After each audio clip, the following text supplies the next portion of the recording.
চামড়ার বড় ব্যবসা, সেখান থেকে খুন, বাড়ির দুই বউ এবং এক মেয়েকে খুনে অভিযুক্ত দুই ব্যবসায়ী ভাই। এটা কিভাবে সম্ভব? কোন মানসিক পরিস্থিতিতে কেউ পৌঁছলে প্রিয়জনদের এভাবে ঠান্ডা মাথায় খুন করতে পারে? এ নিয়ে কি বলছেন মনোরোগ বিশেষজ্ঞরা, শোনাবো।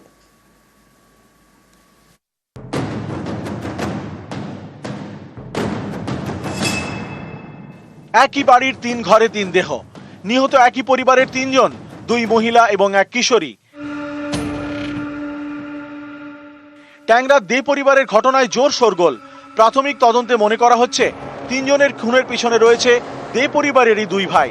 তারা সে কথা স্বীকারও করেছে বলে দাবি পুলিশের। কিন্তু কেন, কোন পরিস্থিতিতে এমন চরম সিদ্ধান্ত?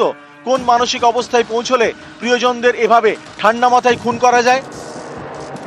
ন্যাচারালি এরকম মনস্থিতি আসবে একটা কোথাও কোনো একটা হতাশা থেকে। মানসিক রোগেরও এখানে একটা খুব বড় অবদান আছে। আগেন আমাদের কাছে এই তথ্যটা নেই যে তারা কোনো মানসিক রোগে ভুগছিল কি না। এইরকম একটা জায়গায় পৌঁছে যায় যেখানে ওকে কোনো আর কিছু দেখতে পাচ্ছে না, এক জায়গায় কর্নারে চলে এসছে যেখানে আর কোনো উপায় পাচ্ছে না, যেখানে ওর মনে হচ্ছে যে না আর কিছু করা সম্ভবই না, তখন ওই পরিস্থিতিতে মানুষ এরকম একটা স্টেপ নিতে পারে যেখানে মনে হচ্ছে যে আর কিছু করার নেই, এটাই শেষ। ঘটনার সূত্রপাত বুধবার ভোরের এক দুর্ঘটনা ঘিরে। ইএম বাইপাসে অভিষিক্তার কাছে মেট্রোর পিলারে ধাক্কা মারে গাড়ি। জখম 3। প্রণয় দে, প্রসূন দে এবং প্রণয়ের ছেলে প্রদীপ। তাদের থেকে পুলিশ জানতে পারে ট্যাংরায় তাদের বাড়িতে রয়েছে 3 দেহ। ট্যাংরা শিল লেনের বাড়ি থেকে উদ্ধার হয় প্রণয়ের স্ত্রী সুদেশনা, প্রসূনের স্ত্রী রমির রক্তাক্ত দেহ।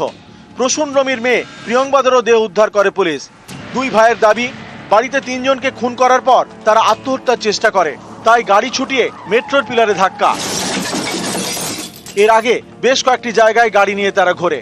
তো সুইসাইড করে নেবো সেই চিন্তাটাও কিন্তু সঠিকভাবে আসা, যে আমি কিভাবে করব, কোন দিশায় করব, কি প্ল্যানিং করব, তার জন্য হয়তো ওরা ঘুরে বেড়াচ্ছিল, ভাবছিল যে এইবারে কথায় কি করলে নাকি আমরা 100% সাকসেসফুল হব, কারণ ওরা অলরেডি একটা ক্রাইম করে ফেলেছে। তো এই ধরনের সিদ্ধান্ত ফ্যামিলি মেম্বারসদের মধ্যেই আমরা এই সুইসাইড প্যাক্টস এক্সেট্রা বেশি দেখি। কোনো একটা খুব খারাপ পরিস্থিতি থেকে যাচ্ছে মানুষে, হয়তো ভাবছে সেখান থেকে বেরিয়ে আসার কোনো পথই নেই, সেখানে আমাদের সবার চলে যাওয়া ছাড়া আর কোনো অপশন নেই, এবং হয়তো সবাই চলে গেলেই ভালো থাকবো, কারণ না হলে যারা পেছনে থেকে যাবে তাদের জন্য একটা দুঃখ, তাদের জন্য কষ্ট, তারা কি করে ম্যানেজ করবে, তারা কি করে সার্ভাইভ করবে। সে কারণে তাদের হয়তো ওই মনস্থিতিতে মনে হচ্ছে এটাই সবচেয়ে ভালো সলিউশন, যে আমরা সবাই মরে যাই।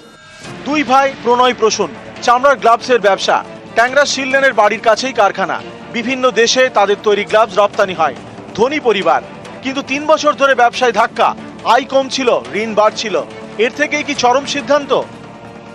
পয়সা ছিল হয়তো শেষ হয়ে যাচ্ছে, লোন পাচ্ছি না, লোন দিতে পাচ্ছি না, জিনিসগুলোর যে ইন্টারেস্ট এইগুলো দিতে পাচ্ছি না। পর্যায়ে কি হয়, যখন মানুষ খুব হাই লেভেল স্ট্যাটাসে চলে যায়, একটা বিশাল বড় বাড়ি, একটা বিশাল বড় গাড়ি, একটা বিশালভাবে একটা লাইফস্টাইল মেনটেন করছি, তাদের জন্য যদি একটু সোশ্যাল স্ট্যাটাস কমে যায়, যে লোকজনের কাছে যে এম্বারেসমেন্ট, হিউমিলিয়েশন, ওই সোশ্যাল হিউমিলিয়েশনটাকে টলারেট করা এই হাই লেভেল পিপলদের ক্ষেত্রে খুব মুশকিল পড়ে যায়।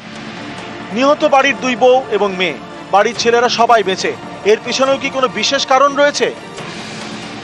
এখানে আদৌ এরকম কোনো জেন্ডারের রোল আছে কি না, নাকি জাস্ট এটা একটা কোইন্সিডেন্স যে 3 জন যারা বেঁচে গেল তারা পুরুষ মানুষ ছিল এবং যারা 3 জন মরে গেল আনফরচুনেটলি মহিলা ছিল, সেটাও হতে পারে। অ্যাকচুয়ালি সুইসাইডের দিক দিয়ে যদি দেখি, তাহলে কিন্তু পুরুষদের ক্ষেত্রে rate of successfully committing a suicide কিন্তু হায়ার, কিন্তু এই সেম জিনিসটা যখন আমরা হোমিসাইড বা মার্ডারের ক্ষেত্রে দেখি, সেখানে কিন্তু ট্রেন্ডটা উল্টো। নিউজ 18 বাংলা।